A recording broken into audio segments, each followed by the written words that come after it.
इतने एरिया में 7 मन के होते हैं, 7 वर्टिब्रास होती हैं, जिनको डॉक्टरी भाषा में क्या बोलते हैं, C1 से C7। आपने देखा होगा जिनको भी अपना गर्दन में दर्द होता है, एक्सरे कराते हैं, उसमें बोलते हैं आपके C1, C2, C3, C5, C6, C7 में गैप कम है, उस वजह से दिक्कत हो रही है। क्या दिक्कत होती है मैं आपको बता देता हूं। ऊपर जो सबसे छोटी जो वर्टिब्रा है 1, 2 और 3, बिल्कुल यहां पे हड्डियों में इधर, अगर इनमें गैप कम होगा तो क्या प्रॉब्लम होगी, आप लोगों को चक्कर आएगा, ब्लैकआउट हो जाएगा। ब्लैकआउट कितनी देर होता है, 5 सेकंड से लेकर के 30 सेकंड तक का ब्लैकआउट होता है, व्यक्ति कई बार गिर भी जाता है। ठीक है जी, ये दिक्कत रहती है। सर भारी रहेगा, सर में दर्द रहेगा, ये कॉमन चीजें आपने देखी होंगी, ये नॉर्मल प्रॉब्लम होती है। उसका थोड़ा सा आगे चले, C3 से C5, इस बीच में जब दर्द रहता है लोगों को, ज्यादातर लोग क्या करते हैं, आपने देखा होगा गर्दन को आगे पीछे ऊपर नीचे ऐसे झटकते रहते ना, खड़े खड़े भी, ये गर्दन दर्द हो रहा है ऐसे करके करते रहते, उनको मैक्सिमम नेक में पेन होता है। उसके बाद की जो 3 वर्टिब्रा है C5 से C7, C5 से C7 तक, अगर इनमें कोई भी दिक्कत होगी, आधे लोगों को यहां दर्द होता है, इधर होता है, यहां दर्द होगा, कहीं दर्द नहीं है, नीचे की 2 जो उंगलियां उनमें झंझनाहट होनी शुरू हो जाएगी, कई लोगों को इधर झंझनाहट होती है, या फिर झंझनाहट नहीं है, कई लोगों को यहां इस जगह पेन रहता है, यहां पे कई लोगों को कहीं पेन नहीं, यहां पेन रहता है, और इसी की वजह से कई बार फ्रोजन शोल्डर की प्रॉब्लम भी हो जाती है। यहां पे हाथ उठता नहीं है, हाथ में दर्द है, उठाते में बहुत टाइम दर्द रहता है, या फिर कहीं दर्द नहीं, आपको यहां पेन मिलेगा। इस पेन का एक और मुख्य कारण है, वो है हमारा मोबाइल।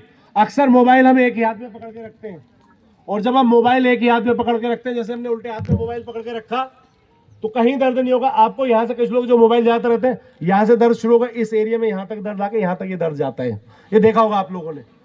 नहीं होती। इसमें दिक्कत कब आती है, या तो एक्सीडेंटल आपको चोट लगी हुई हो, या कोई भारी सामान उठाते हुए खिंचाव आ जाए, या फिर आप गिर पड़े, या कोई कहीं ऐसी कोई दुर्घटना में लग जाए, यहां जनरली तभी चोट आती है।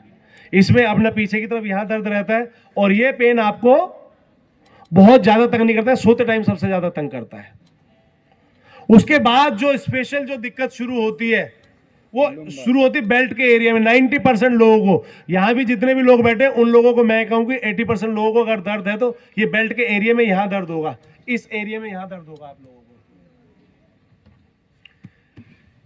इसमें जो दर्द होता है उसमें जनरली आपने सुना होगा कि भाई आपके L4 L5 के बीच में गैप है, या नस दबी हुई है, या नस बाहर आ गई, या डिस्क जो है, जो जेलिनुमा पदार्थ बाहर निकल गया, उसको क्या बोलते हैं, स्लिप डिस्क की प्रॉब्लम हो गई।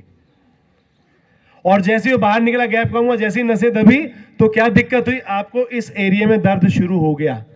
L1 से L5 5 हमारे लंबर एरिया के पॉइंट होते हैं, जिनको हम अंग्रेजी भाषा में lumbar area L1, L2, L3, L4, और L4, L5, L4 और 5 के बीच में एक नस होती है, इसको साइटिका नर्व बोलते हैं, साइटिका वाली नस बोलते हैं, वो सबसे बड़ी नस होती है। अगर उसमें दबाव आ जाए तो उसमें आपको यहां भी पेन हो सकता है, यहां भी हो सकता है, यहां भी हो सकता है, और कहीं दर्द नहीं हो तो नीचे की दोनों उंगलियों में, तीनों उंगलियों में आपको झंझनाहट हो सकती है, वो अगर नस दब जाए तो। उसी को हम लोग साइटिका पेन बोलते हैं, कि साइटिका की प्रॉब्लम है जी, इसे तो सुना होगा आपने ना, नीचे तक पूरा दर्द जाता है। उसके आगे हम चलते हैं, कई बार क्या होता है, कहीं दर्द नहीं होता, थोड़ा हिप से नीचे की तरफ पेन आता है। हिप्स के कई बार या तो इधर ही पेन है, या इधर पेन है, या थोड़ा सा नीचे पेन है। ये हमारी 5 वर्टिब्रा फिर हो गई, सैक्रल पार्ट बोलते हैं, S1 से S5। उनमें जब भी चेंजेस हो, कुछ होगा, दर्द आपका यहां रहेगा, यहां तक ट्रेवल करेगा, यहां रहेगा या इधर रहेगा, उससे नीचे नहीं जाएगा। और कई बार नीचे, उसके सबसे नीचे जो है हमारी अंतपूछ, जैसे हमारे जो पूर्वज कहते हैं ना, लोग कहते हैं बंदर हमारे पूर्वज थे, टेल बोन होती है ना, टेल बोन में कभी चोट ले, टेल बोन के आसपास भी 4 मन के होते हैं, जब भी उनमें चेंजेस होगा तो आपको दर्द यहां रहेगा, ज्यादातर हिप्स के पास। और कई बार एक्सीडेंट की वजह से, या एक बीमारी होती है ऑस्टियोपोरोसिस की वजह से, उस वजह से कई बार वो घुलनी शुरू होती है हड्डी, और नीचे आप बैठ भी नहीं पाते। उसके बाद डॉक्टर आपको क्या करता है, छोटी सी इंडी, बड़ा सा गोल सा तकिया, रबड़ की ट्यूब टाइप देता है, उसमें आप बैठते हैं, एक्सीडेंट की वजह से दिक्कत हो जाती है, तो ये आपको दिक्कतें हो सकती हैं। ये पूरी स्पाइन के बारे में आपको बताया, अभी बेसिक चीजें आपको बता रहा हूं जिससे कि आप अपना दर्द ठीक रह सकते हैं। वो क्या क्या है वो सुन लीजिएगा थोड़ा सा।